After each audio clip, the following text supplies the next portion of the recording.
नमस्कार, Mansi Marathi recipes and ब्लॉग्समध्ये तुम्हा सर्वांचं स्वागत आहे। तर आज आपण उपवासाची साबुदाण्याची खीर बघणार आहोत, जी झटपट आणि स्वादिष्ट कशी बनवता येईल हे आपण ह्या व्हिडिओमध्ये पाहणार आहोत। त्यासाठी लागणारं साहित्य बघा, अर्धा पेला साबुदाणे घेतले आहेत, काही ड्रायफ्रूट्स घेतले आहेत, चारोळी घेतले आहेत, 5-6 बदाम घेतले आहेत, काजू घेतले आहेत 5-6 आणि वेलदोडे आपण 4 घेतले आहेत। त्यासाठी बघा मी केशर पण घेतलं आहे। ते केशर जरा गरम दुधामध्ये मी जरा फुगत ठेवलं आहे, त्याच्यामुळे त्याचा कलर चांगला उतरतो त्या दुधामध्ये आणि स्वाद पण छान उतरतो। नंतर मी 3 चमचे साखर घेतले। तुम्ही साखर तुमच्या आवडीप्रमाणे घेऊ शकता, कमी जास्त। थोडीशी मिल्क पावडर घेतले, त्यामुळे दाट म्हणजे खिरीला दाटपणा येतो। आणि थोडंसं तूप घेतलं आहे, साजूक तूप। आणि मी एक लिटर दूध बॉईल करायला ठेवलं। हे साबुदाणे जे आहेत ते मी भिजवलेले साबुदाणे आहेत। खीर करण्यापूर्वी मी 2 तास फुगत टाकले होते आणि नंतर मी ते खीर करायला घेतले, पण त्याआधी त्याच्या अगोदर 1 इंच पाणी येईल इतपत मी फुगत टाकले होते आणि मी खीर करायला घेतली। आणि जर तुम्हाला सकाळी करायची असेल तर तुम्ही खिचडीप्रमाणे रात्रभर साबुदाणे फुगत ठेवून तुम्ही खीर बनवू शकता। हे बघा, कढई छान तापली आहे।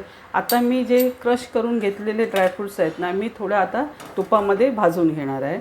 तर आता त्यासाठी बघा 1च चमचा थोडंसं तूप टाकायचं आहे। बघा 1च चमचा, हे बघा 1 चमचा तूप टाकलं। तूप छान गरम झालं की मग आपण त्याच्यामध्ये हे क्रश केलेले सगळे ड्रायफ्रूट्स टाकणार आहोत। तूप छान तापलं आहे। आता हे बघा, हे आपण सर्व ड्रायफ्रूट्स टाकून घेऊया। 2 मिनटं जरासं ब्राऊन कलर येईपर्यंत थोडंसं फ्राय करून घ्यायचं हे सर्व ड्रायफ्रूट्स।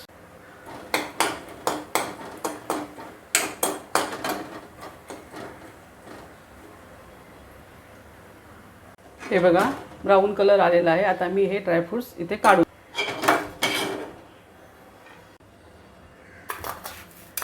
हे बघा ही साखर मी 3 चमचे टाकते। हे बघा, ही 3 चमचे मी साखर टाकून घेते आणि चांगली अशी विरघळून द्यायची। जरा साखर कमीच टाकायची, कारण मी आता कशी मिल्क पावडर टाकते आहे ना, म्हणजे मिल्क पावडर पण गोडच असते, म्हणून मी त्या बेताने साखर टाकली आहे 3 चमचे। हे बघा, आता ही मिल्क पावडर पण मी टाकून घेते 2 चमचे। म्हणजे आपल्याकडे आपल्या दुकानामध्ये, आपल्या किराणा मालाच्या दुकानामध्ये आपल्याला ते सॅशे मिळतो ना एव्हरीडेचा, तो टाकला तरी चालेल। हा 1 लिटर दुधासाठी चांगलं असं मिक्स करायचं। हे बघा, तुम्ही बघू शकता आता दुधाला चांगली उकळी आली आहे। आता हे आपण साबुदाणे टाकून घेऊया। हे बघा, अर्धा पेला आहे, कारण ते शिजून चांगलेच भरपूर होतं, त्याच्यामुळे बेतानेच घालायचे साबुदाणे। आता हे साबुदाणे चांगले असे बॉईल होऊन वर आले की समजा की आपले साबुदाणे शिजले, कलर पण चेंज होणार याचा। हे बघा, साबुदाणे चांगले शिजून वर आले आहेत। हे बघा, आता आपण हे काय करायचं, आता ही वेलची आहे ना, ही वेलची पण टाकून घ्यायची। हे बघा, मग चांगला फ्लेवर खिरीमध्ये उतर। वेलची टाकून घेतली, आता चांगलं असं ढवळायचं। साबुदाणा आपला शिजून चांगला वर आला आहे, हे बघा तुम्ही बघू शकता। आणि खीर आता जसं साबुदाणा शिजत जाईल तसतशी खीर आहे ना, खिरीला दाटसरपणा यायला सुरुवात होईल। आता आपण हे ड्रायफ्रूट्स घेतले होते ना, ते आपण याच्यामध्ये टाकून घेऊया खिरीमध्ये। आणि थोडे ड्रायफ्रूट्स मी सजावटीसाठी ठेवले आहेत। हे बघा, सर्व ड्रायफ्रूट्स टाकून मी मिक्स करून घेते। आणि आता हे जे आपण ड्रायफ्रूट्स फ्राय करते वेळी आपण तूप वापरलं होतं ना, ते मी थोडंसं याच्यामध्ये टाकते, म्हणजे फ्लेवर छान येईल। हे बघा, तुपाचा फ्लेवर खिरीमध्ये छान उतरतो। आणि तुम्हाला इथे मी सांगेन की तुम्ही फ्राय म्हणजे तुपामध्ये तुम्ही फ्राय न करता तुम्ही वरून जरी टाकले तरी चालतील, पण मला कसं जरा क्रंचीनेस हवा होता, खिरीला जरा टेस्ट अजून चांगली येते, म्हणून मी हे सर्व केलेलं आहे तुपातनं। तुम्ही डायरेक्ट पण म्हणजे दूध बॉईल टाकल्यानंतर साबुदाणे टाकू शकता, वरून जरा कुटून ड्रायफ्रूट्स टाकू शकता, असंही चालेल। तुम्ही दोन्ही मेथड फॉलो करू शकता।